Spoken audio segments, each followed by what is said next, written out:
La transformation numérique, c'est une période de grande turbulence, notamment pour les entreprises, qui est naturellement le fruit de l'émergence de technologies de rupture, comme peut l'être l'intelligence artificielle, mais également la conséquence, et je pense que c'est au moins aussi important, d'une modification profonde de nos usages, de nos attentes, de nos comportements, à la fois individuels et collectifs. La transformation numérique de l'immobilier, portée notamment par le mouvement PropTech,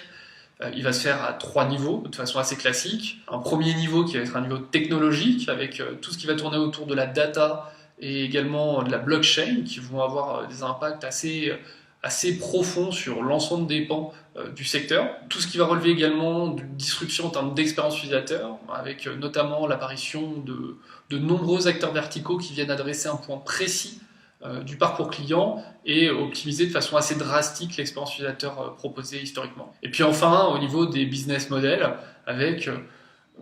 un appui sur un socle assez classique de disruption de secteur, donc c'est-à-dire le socle du partage, donc avec le co-living, le coworking, le crowdfunding immobilier, et puis enfin tout ce qui va relever de la transparence accrue, des économies d'échelle, avec notamment l'émergence de néo-agences qui viennent remettre en cause le modèle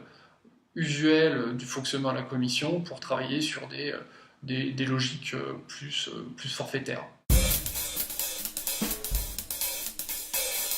L'ambition d'Itsy, elle est de concilier deux volontés très fortes de la part des Français et pourtant quelque peu antinomiques.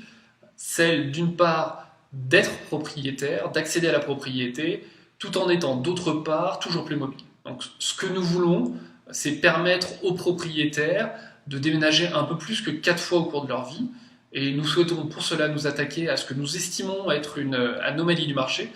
c'est-à-dire que rien, ou presque, n'est proposé aux 90% de propriétaires qui n'ont pas de projet immobilier explicite. Notre bêta qui est sorti en début d'année permet déjà à tout propriétaire de tester le marché sans contrainte, c'est-à-dire de mettre en visibilité son bien, sans prix visible, et de recevoir des offres qu'il est ensuite libre d'accepter ou de refuser.